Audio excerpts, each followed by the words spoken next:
17 fakta pelik dan menarik mengenai Korea Utara. Jika disebutkan nama negara Korea Utara, pastinya ramai yang memikirkan perkara-perkara pelik kerana negara ini sememangnya lain daripada yang lain. Korea Utara enggan mengikuti peredaran masa dan lebih tepat lagi tidak mahu negaranya dijajah secara halus oleh kuasa-kuasa barat. Oleh itu, negara ini menjadi agak asing bagi dunia luar. Berikut adalah fakta ringkas dan pelik mengenai Korea Utara. Penggunaan kalender Jews. Jika sekarang adalah tahun 2021 di seluruh dunia, namun ia tidak begitu di Korea Utara. Korea Utara tidak menggunakan kalender Gregory yang juga dikenali sebagai kalender Barat dan juga kalender Kristian. Negara ini mempunyai kalender sendiri yang dinamakan kalender Jews. Ia mula diperkenalkan dan digunakan pada tahun 1997, di mana kalender ini berdasarkan tarikh lahir Kim Il-sung, datuk kepada Kim Jong-un, iaitu pada 15 April 1912. Menurut kalender Jews, tahun 2021 adalah tahun ke-110 di Korea Utara. Zon waktu sendiri. Seperti kalender, Korea Utara juga mempunyai zon masa sendiri dengan mengubah waktunya kurang 30 minit bagi menandakan ulang tahun ke-70 pembebasan dari pemerintahan Jepun. Ia diguna pakai bermula tahun 2015 yang mengubah kembali waktunya kepada waktu asal sebelum pendudukan Jepun yang dipanggil sebagai Pyongyang Time. Tiada Coca-Cola. Jika anda mengemari minuman berkarbonat paling popular di dunia iaitu Coke, rakyat Korea Utara langsung tidak berpeluang merasai kenikmatan air bergas ini. Korea Utara merupakan antara salah satu daripada dua buah negara di dunia yang tidak mempunyai minuman ini. Sebuah lagi negara adalah Cuba. Gaya rambut terhad. Agak menarik, bukan sahaja undang-undang besar seperti tidak dibenarkan keluar negara tanpa izin ditentukan oleh Supreme Leader Kim Jong-un, malah undang-undang remeh seperti gaya rambut juga perlu mendapatkan persetujuan beliau. Hanya 28 gaya rambut sahaja yang dibenarkan untuk dipilih oleh rakyat Korea Utara. 18 daripada gaya tersebut adalah untuk wanita dan baki 10 untuk lelaki.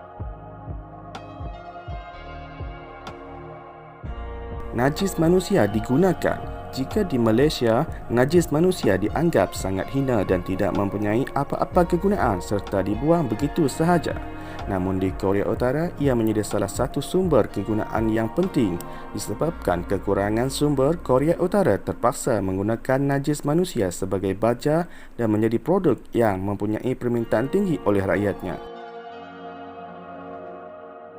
Ganja tidak diharamkan. Kebanyakan negara di dunia ini menganggap ganja sebagai dadah dan mengharamkan penggunaannya secara peribadi. Namun di Korea Utara, bahan ini tidak dikategorikan sebagai dadah dan halal bagi mereka. Agak pelik kerana Korea Utara merupakan sebuah negara yang sangat tegas. Mungkin Korea Utara syurga bagi pengisap ganja, namun rakyat mereka sendiri tidak mampu untuk membeli barangan ini. Hampir tidak ada lampu isyarat. Walaupun terdapat beberapa lampu isyarat, kebanyakan daripadanya dilaporkan tidak berfungsi dan digantikan dengan pihak polis mengawal lalu lintas. Disebabkan tahap kehidupan di Korea Utara yang tersangat rendah dan majoriti rakyatnya sangat miskin, mereka tidak mampu untuk memiliki kereta. Ini membuatkan trafik di jalan raya sangat lengang dan menyebabkan lampu-lampu isyarat tiada fungsi. Mungkin sebab itu lampu-lampu ini tidak lagi digunakan. Malah, jumlah jarak jalan raya di Korea Utara adalah 25,554 km dan hanya 724 km sahaja yang berturap.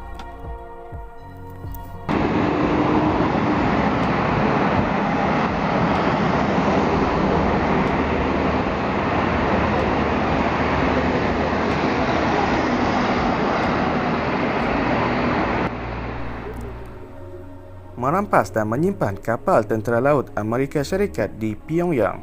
Sebuah kapal tentera laut Amerika Syarikat yang dirampas pada tahun 1968, USS Pueblo, kini menjadi tarikan pelancong di Pyongyang. Kapal itu dijadikan muzium dan dibuka pada ulang tahun ke-60 gencatan senjata yang menamatkan Perang Korea. Korea Utara merupakan satu-satunya negara yang berjaya menahan dan menyimpan kapal tentera laut Amerika Syarikat setakat ini.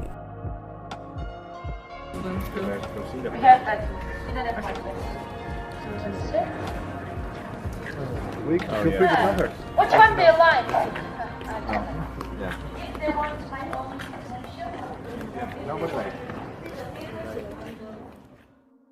Penyeludupan keluar dari Korea Utara menipu Sweden pada tahun 1974. Datuk Kim Jong-un iaitu Kim Il-sung telah menipu Sweden dalam satu transaksi yang melibatkan 1,000 buah unit kereta Volvo 144. Kim Il-sung tidak pernah membuat pembayaran sehingga kini. Jumlah hutang Korea Utara terhadap Sweden dianggarkan sebanyak 1.435 bilion disebabkan penipuan ini.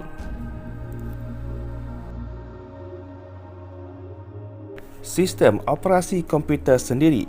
Komputer di Korea Utara mempunyai sistem operasi yang tersendiri. Mereka menggunakan Restart OS yang hanya ditawarkan dalam bahasa Korea sahaja.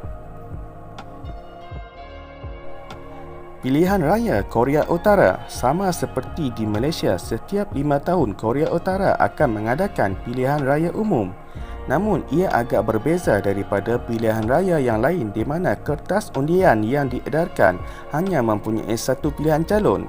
Pada masa kini, satu-satunya calon tersebut adalah Kim Jong-un dan beliau menerima undi 100%.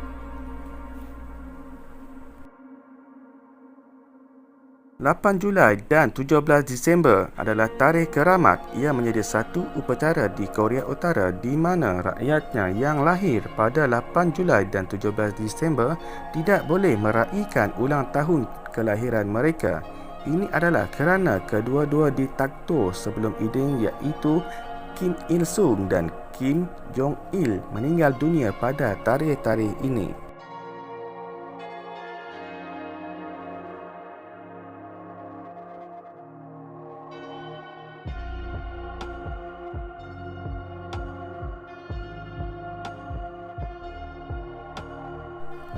Saluran TV ditayangkan hujung minggu sahaja. Penerimaan maklumat adalah salah satu hak rakyat Korea Utara yang ditidakkan oleh pemimpin mereka. Bukan sahaja mereka tidak dibenarkan sesuka hati melayari internet yang hanya ada di tempat-tempat tertentu, malah Korea Utara hanya mempunyai 3 saluran TV. Lebih teruk, 2 daripada saluran TV ini hanya ditayangkan pada hujung minggu. Disebabkan ini, rancangan-rancangan Korea Selatan diseludup masuk untuk tujuan hiburan. Sesiapa yang didapati mengedar drama K-pop akan didenda oleh pemerintah Korea Utara. 김정은 국무위원장께서 미국을 방문하여 주실 것을 초청했습니다.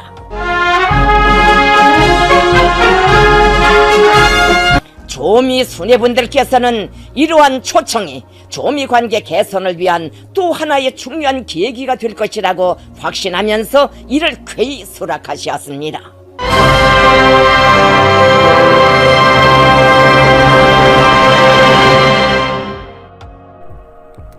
Memandu.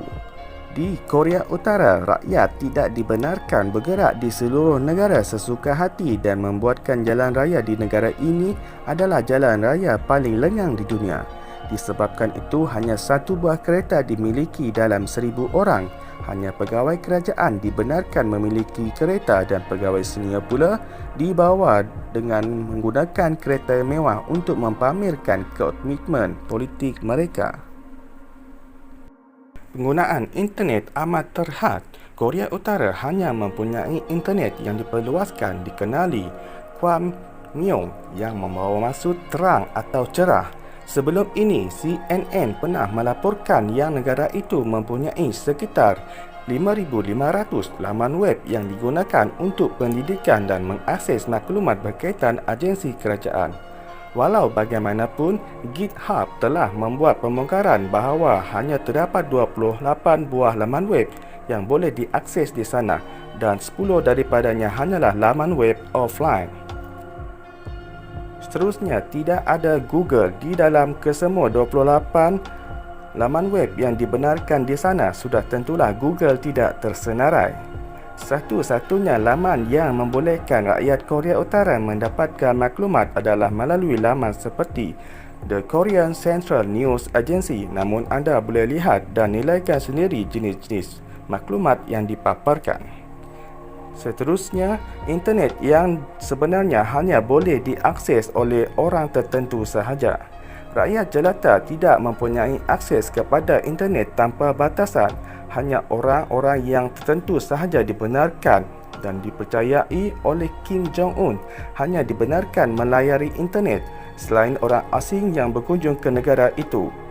Walau bagaimanapun mereka masih tertakluk kepada pelbagai sekatan dan peraturan ketat. Sebelum ini, akhbar The Guardian pernah melaporkan kerajaan negara itu menyenaraihitamkan Instagram selepas beberapa orang memuat naik gambar kebakaran di sebuah hotel. Tidak ada mana-mana saluran TV, radio atau laman web di negara itu yang menceritakan tentang kebakaran tersebut. Namun ia masih mendapat liputan meluas di seluruh dunia. Stadium terbesar di dunia. Ramai orang memandang remeh prasarana di Korea Utara. Namun negara ini mempunyai stadium yang terbesar di dunia. Mana-mana stadium di dunia ini tidak mampu menyaingi stadium yang diberi nama Stadium Ungradome yang terletak di Pyongyang. Stadium yang siap pada tahun 1989 ini mampu menampung 150,000 pengunjung dan digunakan untuk bola sepak, olahraga dan permainan atau sukan besar-besaran. Sekian sahaja daripada kami. Terima kasih.